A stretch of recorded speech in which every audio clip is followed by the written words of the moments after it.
नाजरीन व सामईन, आज मैं आपको बताऊंगा कि उम्मत मुस्लिमा का वो वाहिद मुल्क कौन सा है जो कि अमेरिका के आंख में आंख मिलाकर बात कर सकता है।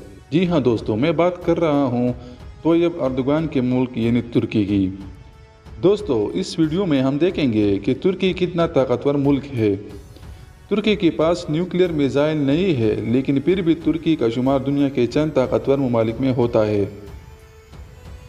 दोस्तों, अगर देखा जाए तो तुर्की का रकबा जो कि 7,83,562 मुरबा किलोमीटर पर मुहित है, जो कि पाकिस्तान के 7,96,096 मुरबा किलोमीटर के मुकाबले में थोड़ा कम है। इसी तरह पाकिस्तान के 220 मिलियन यानी 22 करोड़ की आबादी के मुकाबले में तुर्की की आबादी सिर्फ 80 मिलियन यानी 8 करोड़ के करीब है। लेकिन फिर भी आखिर ये तुर्की इतना ताकतवर क्यों और कैसे है? वीडियो शुरू करने से पहले हमारे चैनल अदनान वॉइस को सब्सक्राइब करें और साथ में बेल आइकन पर क्लिक करें ताकि आपको हमारे नई आने वाली वीडियोस की नोटिफिकेशन वक्त पर मिल सके। दोस्तों, तुर्की का ताकत इसका जोग्राफिया ही है। जी हाँ, तुर्की जो कि एशिया और यूरोप के संगम पर वाक़या है, यानी तुर्की एशिया और यूरोप का दरवाज़ा बन चुका है। और इसी वजह से रूस, चाइना और अमेरिका चाहता है कि तुर्की हमारा दोस्त बनकर रहे। लेकिन दूसरी जानिब ये जोग्राफिया तुर्की का कमज़ोर बाजू भी है। वो ऐसे कि हर साल हज़ारों की तादाद में लोग एशिया से यूरोप जाने की कोशिश में लगे रहते हैं, और तुर्की के बॉर्डर्स जो कि यूरोप से इस्तांबुल शहर के साथ लगा हुआ है, वहाँ पर तुर्की के लिए ये लोग दर्दसर बने हुए हैं। जोग्राफिया की वजह से तुर्की की दूसरी कमज़ोरी ये है कि तुर्की सालों से इसी कोशिश में लगा हुआ है कि वो यूरोपीय यूनियन का रुकन बन जाए। लेकिन यूरोपीय यूनियन जिसके शहरी बग़ैर वीज़ा के पूरी यूरोप में घूम फिर सकते हैं, इसी वजह से तुर्की को यूरोपीय यूनियन का रुकन नहीं बनाते, क्योंकि हज़ारों और लाखों की तादाद में लोग फिर बआसानी एशिया से यूरोप में दाखिल हो सकेंगे। नाज़रीन, माशी एतबार से देखा जाए तो तुर्की 863 बिलियन डॉलर के GDP के साथ दुनिया के 17वें बड़े मईशत है, और तुर्की की मईशत में सियाहत एक अहम सतून है। और एक रिपोर्ट के मुताबिक तुर्की में हर साल 70 से 80 लाख सियाह आते हैं। इसी तरह तुर्की की electronics, textiles, car manufacturing industries भी अपने मुल्क की मईशत में काफ़ी मदद करती है। दोस्तों, अगर मजबूत और ताकतवर फौज की बात की जाए तो पाकिस्तान जो कि एटॉमिक पावर और एक ताकतवर फौज होने के बावजूद दुनिया की ताकतवर तरीन फौजी लिस्ट में 13वें नंबर पर है, लेकिन तुर्की बिना न्यूक्लियर मिसाइल के इस लिस्ट में 8वें नंबर पर है। तुर्की उम्मत मुस्लिमा का वाहिद इस्लामी मुल्क है जो नेटो का रुकन है, और इसी रुकनीत की वजह से कोई भी मुल्क तुर्की को बराह रास्त नुकसान नहीं पहुंचा सकता। और अगर कोई ये गलती करेगा तो नेटो के अमेरिका, फ्रांस, बरतानिया और जर्मनी समेत 30 के करीब ममालिक तुर्की की मदद के लिए आएंगे।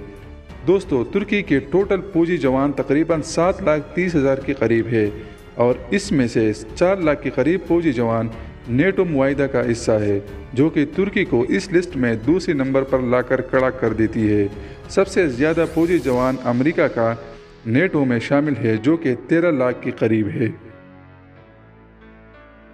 तुर्की के पास 1000 से भी ज़्यादा लड़ाका तैयारे हैं, जो कि तुर्की को सबसे ज़्यादा एयरक्राफ्ट वाले ममालिक के लिस्ट में 10वें नंबर पर लाकर खड़ा कर देती है। और नेटो के रुकन होने की वजह से तुर्की को अमेरिका के F-35 तैयारे भी मिलेंगे, जो कि रडार से बच निकलने की सलाहियत रखते हैं। इसी तरह तुर्की के पास 450 के करीब हेलीकॉप्टर्स है, जो तुर्की को सबसे ज़्यादा हेलीकॉप्टर्स रखने वाले ममालिक के लिस्ट में 8वें नंबर पर पहुंचा देती है। इसी तरह तुर्की के पास 3200 के करीब ख़तरनाक टैंक्स और 9000 के करीब बख्तरबंद गाड़ियाँ भी शामिल है। नाजरीन, तुर्की की बहरी फौज की अगर बात की जाए तो तुर्की के पास 12 के करीब सबमरीन्स है, जिसकी वजह से तुर्की की बहरी फौज दीगर ममालिक के ताकतवर बहरी अफवाज के लिस्ट में 12वें नंबर पर बराजमान होती है। दोस्तों, तुर्की की खुफिया एजेंसी की बात करें तो तुर्की की खुफिया एजेंसी यानी नेशनल इंटेलिजेंस ऑर्गेनाइजेशन, जिसको MIT भी कहते हैं। दोस्तों, इस एजेंसी को 1965 में बनाया गया था, और ये एजेंसी दुनिया की दीगर ख़तरनाक खुफिया एजेंसियों की लिस्ट में 15वें नंबर पर आती है। مزید آگے چلے تو ترکی کے ایک ایروسپیس کمپنی نے سال 2010 سے اب تک 8 ANKA یعنی انکا نامی ڈرونز بھی بنائے ہیں۔ کثیر لاگت سے بننے والے یہ ڈرونز 1 گھنٹہ میں 2000 کلومیٹر کی سپیڈ سے اڑ سکتے ہیں اور 9 سے 10 کلومیٹر کی اونچائی تک بھی چھو سکتے ہیں۔ نیوکلیر میزائل نہ ہونے کے باوجود بھی ترکی نے رشیا سے اینٹی میزائل سسٹم لینے کا ایک معاہدہ کر رکھا ہے، جس سے ترکی کی حدود میں آنے والے سارے میزائلز ہوا میں تباہ و برباد ہو سکیں گے۔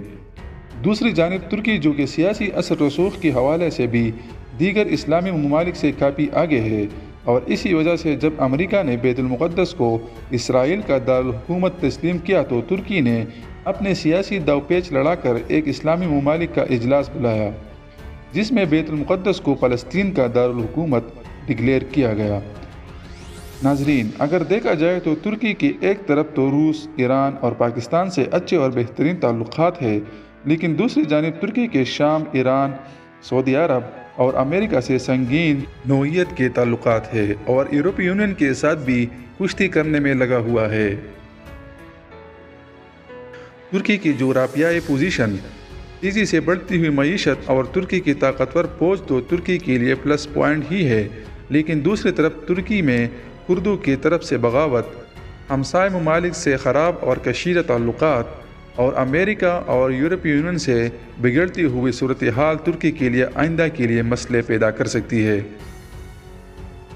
ناظرین کرامی، اللہ سے دعا ہے کہ اسلامی ممالک کا آپس میں اتفاق و اتحاد پیدا ہو اور ترکی میں عثمانی خلافت جیسے مسلمانوں کا عروج پھر سے شروع ہو۔